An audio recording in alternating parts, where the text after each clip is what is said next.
Democratic nominee for the U.S. presidency, Hillary Clinton, has gained some momentum on the final day of a tight White House race against Republican Donald Trump. This after the Federal Bureau of Investigation announced that no criminal charges will be laid in the probe of Clinton's email practices. Both Clinton and Trump will spend the day visiting a handful of key battleground states ahead of tomorrow's presidential election. Polls show that the election is extremely close, giving Clinton a 3.6 point lead. It's uncertain, though, whether the FBI announcement will undo any damage from the days of Republican attacks on Clinton as corrupt. Trump maintains that she is being protected by a rigged system. Tens of millions of Americans had already cast early votes in the 10 days since the FBI announced the newly discovered emails. The two candidates will close their campaigns with late-night rallies today. Trump in Grand Rapids in Michigan and Clinton in Raleigh in Northern Carolina. Well, for a live update now, we are joined by our U.S. correspondent Sherwin Bryce-Pease, who's in New York, and I suspect he's somewhere near the Trump Tower. Sherwin, a very good evening to you. 13 hours, 22 minutes and 47 seconds to go. Set the scene for us. Well, as you mentioned, these candidates are now camped out, Peter, in the all-important swing states. Forget about California, forget about New York, forget about Texas. Those are either bankably Democratic Party blue states or Republican Party red states. That's in the bag. What winning the election comes down to in the United States is winning the Electoral College.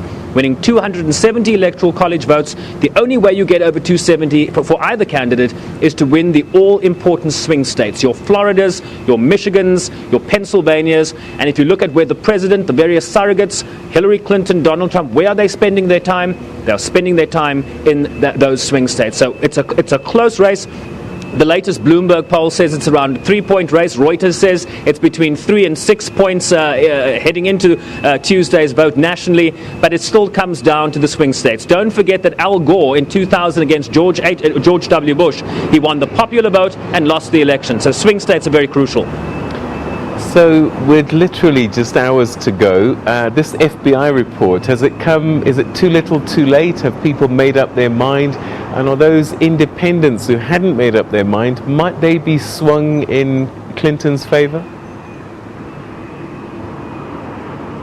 Well, it's a very interesting question. We just actually come from a briefing, the political analyst from Fordham University, and she said this was very damaging to Hillary Clinton, announcing just 11 days before the presidential election that they were reopening this investigation, shouting fire in a crowded room where there was absolutely no smoke and there was absolutely no fire.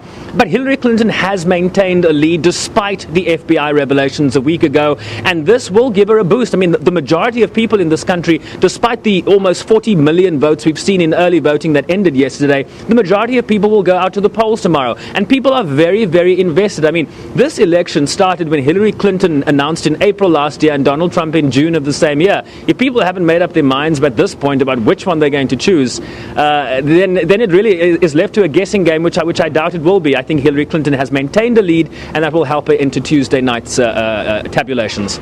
So the key here is to make sure that everybody shows up.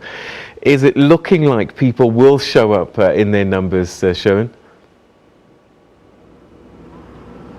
Well, the conversation, Peter, has changed from a battle of persuasion to a battle of mobilization. And Democrats are notorious in terms of what we saw in 2008 and 2012 for Barack Obama. They are notoriously good at getting people to the votes, what they call the ground game here. The unattractive aspect of running for president is to actually get people to the polls. And Democrats certainly have an advantage in that sense. And hopefully that will play out, certainly for Hillary Clinton's sake, on Tuesday night here in the United States. Sherwin, we're going to have to leave it there. Thank you very much indeed. We'll have a longer chat with Sherwin Bryce-Pease in the next hour on Channel 404 DSTV as we count down that clock. It's 13 hours before the presidential election between Hillary Clinton and Donald Trump in the US.